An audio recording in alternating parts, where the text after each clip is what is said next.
I know. I mean, holy shit. And how do you mistake that? And I've seen some big cranes, but I've never seen one 7 foot fucking tall. I mean, dude, if you watch an NBA game, you know what I'm saying? You're gonna see 7 foot dudes with 10 fucking foot wingspans, and you're gonna see them fucking jump high as hell and have some incredible fucking dunks. But you're not gonna see any of them fucking fly. That's the kicker. You know another place they see Mothman a lot, which is interesting to note while we're talking about them? People with sleep paralysis.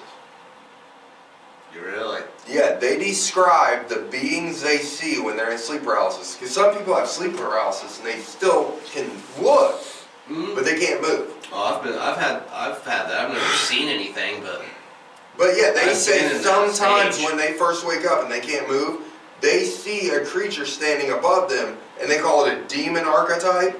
But they always describe it as brown, 7 foot tall, huge wingspan, looking like a moth. Mm-hmm.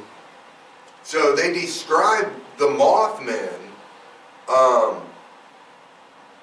in sleep paralysis. So it is very interesting that you have the Mothman and then you have the sleep paralysis. It's also very interesting that so many people have seen this thing. Now, I believe, I'm trying to look up the connection between Mothman and Men in Black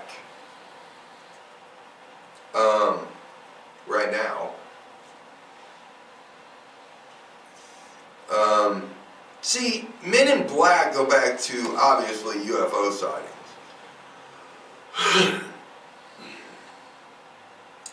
Yeah, Men in Black. Yeah, if you see something that you weren't supposed to see, or they know that you know something that they don't want you fucking talking about, you got dudes showing up to your doorstep in, black tuxedos, basically, black suits, black hats, and shut your fucking mouth or we'll kill everybody in your fucking family. Now, there has been many witnesses to the Men in Black. The Mothman was just one of them. But the Men in Black, the story started about the 1950s or so, 1960s, and the Men in Black were supposed to be completely black suits, and they would reportedly either threaten or coerce witnesses that reported strange appearances such as the Mothman into silence. And see, that Kill guy, that John Kill, he isn't the only one that saw these guys around town. There was a lot of people that said there was a lot of strange people that, now Point Pleasant, you gotta understand, is a very small town. Especially in 1966, it was a little tiny community. That's why everybody went across the bridge into Ohio to buy all their stuff in the bigger town. So Point Pleasant was kind of small, kind of farming community. It wasn't a big town. Okay. It's a little tiny town in West Virginia. So it was one of those towns in the 60s where everybody knew each other. They kept their doors open, you know, the doors unlocked, stuff like that. Yeah, yeah. So for them to see a stranger in a completely black suit with a black hat and black tie, completely in black, driving black sedans, you would, I mean, that would stand out. Yeah. In a town that small. Well, especially when everybody knows everybody. I don't know you, right. Right. Mm-hmm. And they saw a lot of these guys milling around town during the time of the Mothman conspiracy. Mm-hmm. And some of them, some of the people that saw the Mothman, including the young girl and boy, said that they were visited by guys that told them that it would be best if they just kept it under wraps. Didn't talk about it. Oh. Didn't talk about this Mothman. Yeah, because people are going to think you're insane. These Men in Black have been showing up since Roswell. Oh, yeah. You know, 47, yes. So that's 20 years before. I mean, yes. and they've been, and at least then, you know what I'm saying? I just seen right here where... Yeah, the first occurrence of the Men in Black was in Roswell. I just seen right here, though, that reportedly a bizarre winged creature was seen flying over the town on numerous occasions. This town was Chernobyl. Yeah. Yeah, that's the Russian in Russia, the nuclear nuclear explosion. Right before the Chernobyl explosion. Man. That's wild. They saw that winged creature. And I forget again what they called him, but it was in Russian. Yeah, it was Chernobyl. That's the Russian one I was talking about, yes. Yeah, it said many claimed the creature resembled a man-like bird with red eyes. Correct. And some came to refer to it as the black bird of Chernobyl. Oh, so that's what it was called, the blackbird of Chernobyl? Yeah. Man, dude, that's wild. So yeah, these creatures have been witnessed everywhere. And the thing is, they always seem to accompany disasters, but they also accompany UFO sightings. Mm-hmm. Because around Chernobyl at the time, there was UFO sightings right before the disaster. Yeah. People saw UFOs around Chernobyl. And actually, I've seen reports that the Chernobyl disaster was bad, but it could have destroyed the planet. Right. And the UFO prevented it. Right. Well, that's like that Hindu mythology. Gardua, is that what it is? Garuda. Garuda? Okay, Garuda.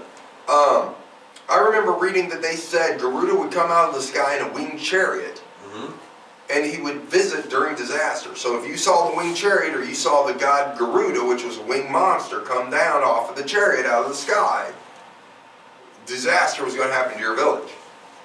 So that was the Hindu mythology. That sounds like alien vehicles to me too. Well, yeah, because there's something flying around. Yeah, to come out of the sky in a winged chariot. There's something flying around. And then you come out of the winged chariot. So it's either a being flying around, or a being flying a technological vehicle around. Mm-hmm. Because as we sit here today, one of the incredible fucking fibs that we're told and that we learn and that we think is real and true is that there was no flying on this planet until what, 1908? Was it? Mm-hmm. Orville and Wilbur Wright? Was that? No, it was early 1900s, 1912. No. Da Vinci invented a flying machine. Da Vinci was the first one to invent aviation. But he didn't fly it.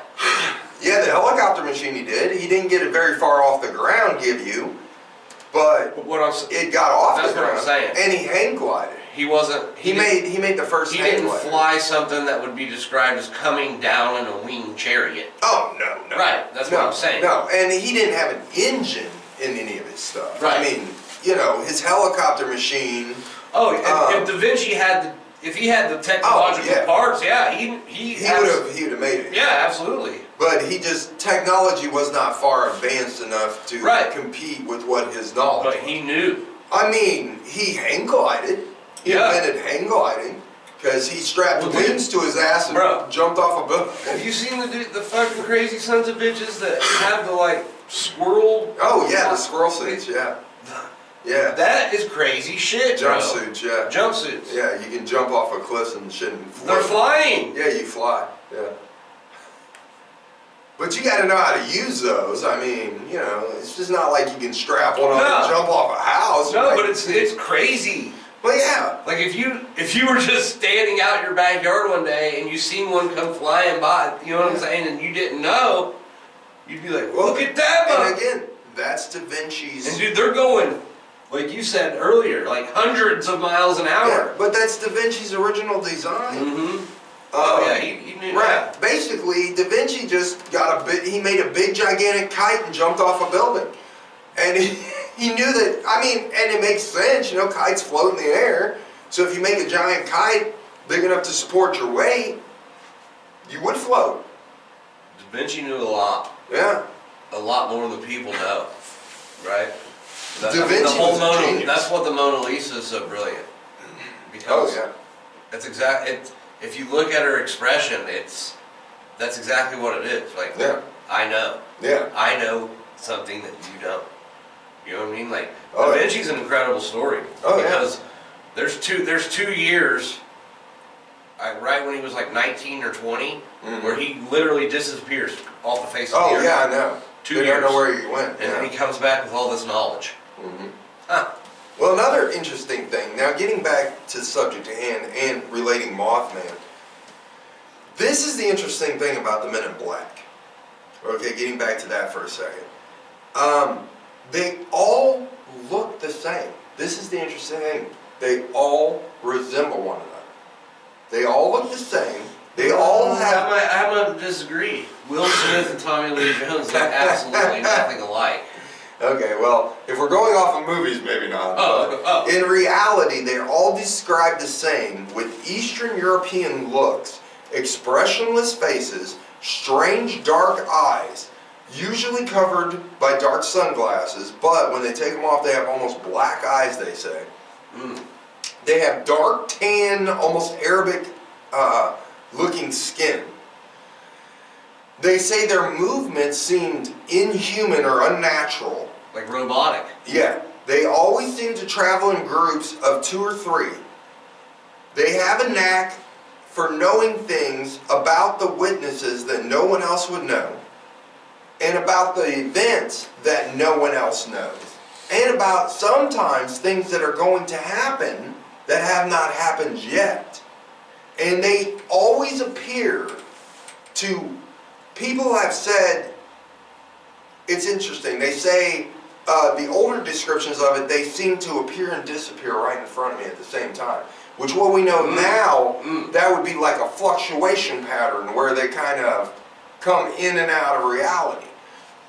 Yeah, yeah.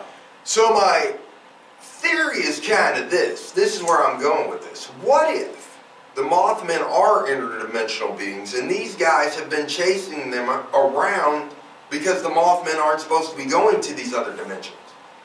What if they're running from these guys, and these guys are like interdimensional jailers? And the Mothman escaped, and he's appearing in different sites. Yeah, no, I mean, absolutely, I can see that. Right. But what, I mean, but they're showing up in other areas too. Well, maybe this is the thing. Maybe the Mothman are causing the disasters. Maybe the Mothman are the UFOs and everything. You know what I mean? So, and maybe the UFOs, as we think of UFOs, are not actually UFOs. Because like we've said before, our Earth as a planet is not very spectacular. If you were looking at it from a far distance, there is no reason you would just come over here and chill out. Unless you were close to us and knew there was life here, or you had been here before and accidentally stumbled on and knew there was life here, there'd be no reason to come here. So possibly UFOs are interdimensional beings, are beings that live outside of time and space. Yeah. Okay, because if we live inside of time and space, then there is possible that there could be beings that live outside of time and space. And can travel within all universes at the same time. Right, or like you said, they're time travelers, basically. Well, not necessarily time travelers. There I fucked up. Shot time. Time travelers. And, yeah, time travelers. Time travelers. I mean, it almost sounds like how you would talk if you were drunk. You know what I mean? Time travelers. Hey man, what's up with them time travelers? One time I need to get real drunk and do the podcast. We'd have fun. I'd be over here going, "Oh, cheap fucker." Give me another shot, goddamn. Anyways, but no, maybe these guys are not necessarily time travelers, but maybe they're interdimensional travelers. Yeah. Because if you believe in a multi-universe theory, which means there's unlimited universes, then there could be beings with abilities to travel in between these universes. And there could be space in between these universes where these beings live. I mean, it's not very far-fetched. No, I know. Right. If you grew up in a universe that was outside of, if you grew up in an area outside of time, whatever you want to call it, and you're not in the time flow, and you can see the time on each side, and you can go in between time fields your whole life, it's really not that hard to build a machine that goes in between those fields. Because we build cars, I mean, that's no different than them building a car. Yeah, exactly. Right. So say the Mothman are like criminals, or serial killers. Oh, well, okay, cool. Hold on just 1 second. But say they're like serial killers, right?